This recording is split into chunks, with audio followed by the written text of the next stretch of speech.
Assalamualaikum geng. Okay, Alhamdulillah kita dah siap register satu unit Toyota Grand Hiace ni. Unit ni dah sold dekat customer dari KL. Okay, unit ni kita nak deliver kat customer terus ke KL. Kebetulan kita ada nak ambil 2 unit daripada Port Klang. So unit ni kita tolong hantar dekat dia lah.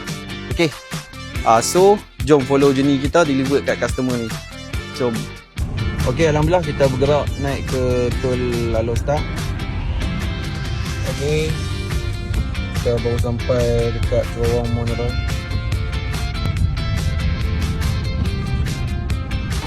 Okey, Alhamdulillah kita berada dekat Alberang. Oh, pemanduan van ni memang best lah, tempat van ni. Okey, kita sampai dekat Jejantas ni bro dah.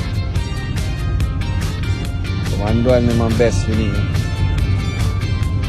Okey, Alhamdulillah kita dah sampai dah dekat dalam town KL. So kita nak tunggu ni untuk deliver kat dia.